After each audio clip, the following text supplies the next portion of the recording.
প্রিয় দ্বাদশ শ্রেণীর ছাত্রছাত্রীরা, আজকে আমি তোমাদের এবিটিএ টেস্ট পেপার থেকে যে এনভায়রনমেন্টাল স্টাডিজের 23 নম্বর পেজে যে বড় কোশ্চেনগুলি আছে তার অ্যান্সারগুলি আলোচনা করব। যদি তোমাদের এই কোশ্চেনের অ্যান্সারগুলি থেকে উপকার হয় তাহলে কমেন্ট করে জানিও। আমি পরের পেজের বড় কোশ্চেন দিয়ে দেব, আর ডব্লিউবিটিএ থেকেও বড় কোশ্চেন দেওয়ার চেষ্টা করব। যদি ভালো লাগে তাহলে প্লিজ সাবস্ক্রাইব করে রেখো। চলো তাহলে শুরু করা যাক। প্রথম কোশ্চেন আছে, জৈব বৈচিত্র্য হটস্পট বলতে কী বোঝো? যে অঞ্চলে প্রজাতি বৈচিত্র্য অত্যন্ত বেশি ও প্রজাতিগুলির বেশিরভাগই সেই অঞ্চলেই সীমাবদ্ধ থাকে, কিন্তু বিভিন্ন কারণে জীবগুলি বিপদাপন্ন, সেই সকল অঞ্চলগুলিকে জীববৈচিত্র্য হটস্পট বলে। সমগ্র পৃথিবীতে 36টি বায়োডাইভার্সিটি হটস্পট আছে। এরপর কোশ্চেন আছে, জৈব বৈচিত্র্য হটস্পট নির্ধারণের শর্তগুলি কী কী? দেখো, জীববৈচিত্র্য হটস্পট নির্ধারণের প্রাথমিক শর্তটি হলো এন্ডেমিজম, অর্থাৎ জীববৈচিত্র্য হটস্পট অঞ্চলে অসংখ্য এন্ডেমিক প্রজাতির উপস্থিতি থাকা বাঞ্ছনীয়। আর অপর শর্তটি হলো বিদেশি প্রজাতির অনুপ্রবেশ না ঘটা। তোমরা চাইলে এতটাও লিখতে পারো, কিন্তু যেহেতু এইচএস এবং 4 নম্বরের কোশ্চেনের অ্যান্সার, তো 4 নম্বরের 2 মনে হচ্ছে অ্যান্সারটা হবে, বাকিটা প্রথমটা 2, তারপরটা 2, তারপরটা 4, তাই অতটা লিখলেও পারো, আবার যদি চাও তো বাকিটাও লিখতে পারো। চলো, তারপর কোশ্চেন আছে, ভারতের যে কোনো দুটি হটস্পট সম্পর্কে সংক্ষিপ্ত ধারণা দাও। এক হচ্ছে পূর্ব হিমালয়, আর পশ্চিম ঘাট ও শ্রীলঙ্কা, এই দুটোই দিয়ে রেখেছি। আয়তন তোমরা মনে রাখতে পারলে রাখবে, কিন্তু বিস্তার আর বৈশিষ্ট্য আর এন্ডেমিক প্রজাতি এগুলো মনে রেখো। পূর্ব হিমালয়ে আছে হচ্ছে ভারতের সিকিম, পশ্চিমবঙ্গ, আসাম এবং এছাড়া নেপাল, ভুটান এবং দক্ষিণ পশ্চিমের চীন অংশ নিয়ে গঠিত, এবং এখানে যে এন্ডেমিক প্রজাতি আছে সবই দেওয়া আছে, তোমরা দেখে নিও। এরপরেও পশ্চিমঘাট ও শ্রীলঙ্কার বিস্তার, বৈশিষ্ট্য, এন্ডেমিক প্রজাতি সবই দেখবে। বৈশিষ্ট্য একটা দুটো মনে রাখো, আর বিস্তারটা দেখে রেখো, আয়তন মনে না রাখলেও চলবে। এরপরে অথবার কোশ্চেন আছে, বিভিন্ন প্রকার জীববৈচিত্র্যের বর্ণনা দাও। জীববৈচিত্র্য 3টা ভাগ আছে, জিনগত বৈচিত্র্য, প্রজাতি বৈচিত্র্য আর বাস্তুতান্ত্রিক বৈচিত্র্য। আবার বাস্তুতান্ত্রিক বৈচিত্র্যকেও 3 ভাগে ভাগ করা যায়, আলফা বৈচিত্র্য, বিটা বৈচিত্র্য আর গামা বৈচিত্র্য। প্রথমে এই ছকটার মতো করে তোমরা দিও, এরপর ব্যাখ্যা করে দিও যে জিনগত বৈচিত্র্য বলতে একই প্রজাতিভুক্ত বা ভিন্ন প্রজাতিভুক্ত বিভিন্ন জীবেদের মধ্যে জিনের যে প্রকরণ দেখা যায় তাকেই বলছে জিনগত বৈচিত্র্য। এতটা লিখলেই চলবে। আবার প্রজাতি বৈচিত্র্য হচ্ছে কোনো নির্দিষ্ট প্রাকৃতিক অঞ্চলে বসবাসকারী উদ্ভিদ, প্রাণী এবং আণুবীক্ষণিক জীবেদের সকল প্রকারের প্রজাতিকে একত্রে প্রজাতি বৈচিত্র্য বলছে। অর্থাৎ প্রজাতি বৈচিত্র্য মানে প্রজাতির যে বৈচিত্র্য, আর জিনগত বৈচিত্র্য মানে প্রজাতির মধ্যে জিনের যে বৈচিত্র্য। আর বাকি না লিখলেও চলবে। এরপর বাস্তুতান্ত্রিক বৈচিত্র্য, একটি বিস্তীর্ণ ভৌগোলিক অঞ্চলে বসবাসকারী ভিন্ন ভিন্ন বাস্তুতন্ত্রের প্রজাতিসমূহের মধ্যে যে প্রকার জীববৈচিত্র্য পরিলক্ষিত হয় তাকে বাস্তুতান্ত্রিক বৈচিত্র্য বলছে। এই ধরনের বৈচিত্র্য বাস্তুতান্ত্রিক নিচ, শক্তি প্রবাহ, খাদ্যজাল এবং পরিপোষক চক্রের বিভিন্নতার উপর নির্ভর করে।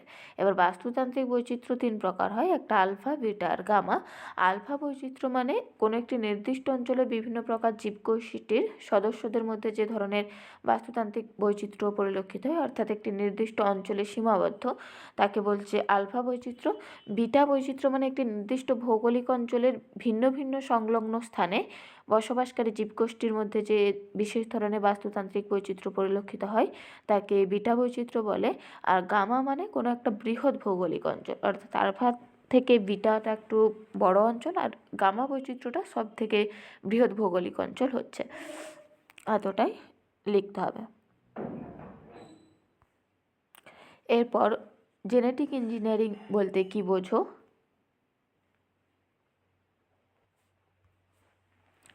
দেখো, জেনেটিক ইঞ্জিনিয়ারিং যে পদ্ধতিতে দুই বা ততোধিক জীব থেকে কাঙ্ক্ষিত জিনকে সংগ্রহ করে বাহকের সঙ্গে সংযুক্তি ঘটিয়ে অন্য জীবে প্রবেশ করানো হয় ও সেই জীবের ফিনোটাইপিক পরিবর্তন করানো হয় তাকে জেনেটিক ইঞ্জিনিয়ারিং বলে।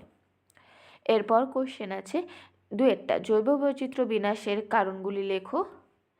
এখানে দিয়ে দিয়েছি পয়েন্টগুলো। দেখো, আবাসস্থলের সংকোচন, যেহেতু তাদের আবাসস্থলে সংকোচন করছে তাই তাদের জীবন বিপন্ন হয়ে উঠছে। আবার অরণ্য ধ্বংস, শিকার, দূষণ, প্রাকৃতিক পরিবেশের পরিবর্তন, আন্তর্জাতিক ব্যবসা ইত্যাদি। এখান থেকে পয়েন্ট দিয়ে দিয়েছি, তোমরা দেখে নিও। এছাড়া বিদেশি প্রজাতির অনুপ্রবেশ, যেমন পার্থেনিয়াম, এখানে উদাহরণ দিতে পারো। উদ্ভিদ ও প্রাণী সম্পদের অত্যধিক ব্যবহার আর ভূমণ্ডলের আবহাওয়ার পরিবর্তন। এখানে আমি অনেকগুলো পয়েন্টই দিয়েছি, তোমরা এখান থেকে 5-6টা পয়েন্ট দিয়ে দিও। এরপর আছে জীববৈচিত্র্য সংরক্ষণে জেএফএম এর ভূমিকা লেখো। জীববৈচিত্র্য সংরক্ষণে জয়েন্ট ফরেস্ট ম্যানেজমেন্ট বা জেএফএম এর ভূমিকা। জেএফএম বলতে মানে সরকার এবং ওইখানে যে মানুষ, স্থানীয় বাসিন্দা, তাদের যৌথ উদ্যোগে যে বন সংরক্ষণ করা হয় বা রক্ষণাবেক্ষণ করা হচ্ছে তাকেই জয়েন্ট ফরেস্ট ম্যানেজমেন্ট বলছে। এবার গুরুত্ব দেখো, বনভূমির প্রাকৃতিক সম্পদ রক্ষা হয়, জ্বালানি সংগ্রহ করে স্থানীয় মানুষরাও উপকৃত হয়। আবার বৃক্ষরোপণের মাধ্যমে স্থানীয় মানুষরা বৃক্ষরোপণ করে, ফলে বনভূমির পরিমাণ বাড়ছে, বনভূমির উৎপাদন বৃদ্ধিতে সাহায্য করে।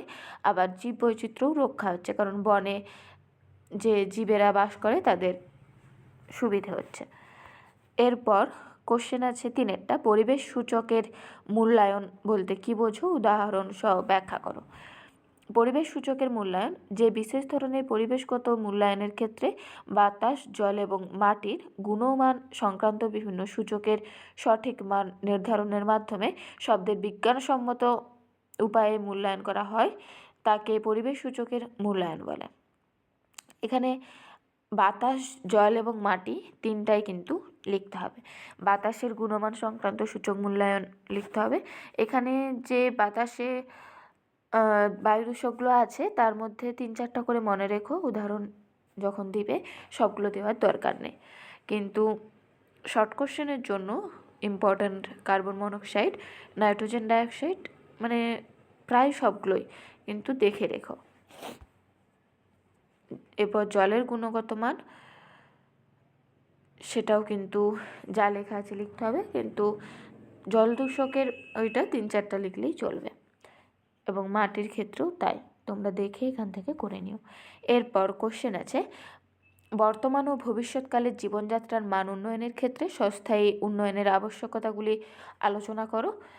এখানে দিয়ে দিয়েছি, দেখো, জনসংখ্যার স্থিতাবস্থা, সঠিকভাবে ভূমির ব্যবহার ও পরিকল্পনা, সমৃদ্ধ শস্যক্ষেত্র সৃষ্টি ও পতিত জমির সবুজায়ন, দূষণ নিয়ন্ত্রণ। এগুলো কিন্তু পয়েন্ট দিয়ে দিয়ে সবগুলোই লিখবে। এখানে 10টা মতো পয়েন্ট দেওয়া আছে, তোমরা ওই 6-7টা নিজেদের পছন্দ মতো করে নিও। এরপর আছে ইকো লেবেলিং বা গ্রিন স্টিকারের গুরুত্ব লেখো। ইকো লেবেলিং বা গ্রিন স্টিকার হলো পণ্য বা প্যাকেজিংয়ে মুদ্রিত প্রতীক যা একটি পণ্যের পরিবেশগত গুণমান বা বৈশিষ্ট্য নির্দেশ করে। এর গুরুত্ব হচ্ছে পরিবেশগত সচেতনতা বাড়ায়, স্বাস্থ্যকর এবং পরিবেশগতভাবে সহায়ক সিদ্ধান্ত গ্রহণে সাহায্য করে, মানুষ এবং পরিবেশের জন্য ক্ষতিকারক পণ্যগুলির মধ্যে পার্থক্য করতে সাহায্য করে। এরপর কোশ্চেন আছে 5-টা, সুস্থায়ী কৃষি কর্মপরিকল্পনা সম্পর্কে সংক্ষেপে লেখো। দেখো, দেওয়া আছে, তোমরা এখান থেকে দেখে করে নিও।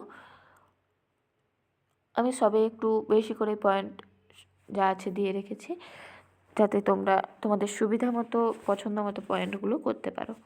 এরপর কোশ্চেন আছে সুসংহত কীটপোকা নিয়ন্ত্রণ ব্যবস্থা বলতে কী বোঝো, অর্থাৎ আইপিএম। এই কোশ্চেনটা কিন্তু ইম্পর্ট্যান্ট, আসার সম্ভাবনা আছে, তোমরা কিন্তু ভালো করে দেখে রেখো। এরপর ফসল উৎপাদনে মাটির গুরুত্ব আলোচনা করো, 5-এর অথবার কোশ্চেন। দেখো, মৃত্তিকার প্রকৃতি যেমন হবে সে অনুযায়ী ফসল ভালো হয় খারাপ হওয়া নির্ভর করে। আর মৃত্তিকার সংযুক্তি মানে মাটির মধ্যে যাতে বায়ু চলাচল ভালো হয়, এইভাবে পয়েন্ট দেওয়া আছে, তোমরা কিন্তু দেখে নিও।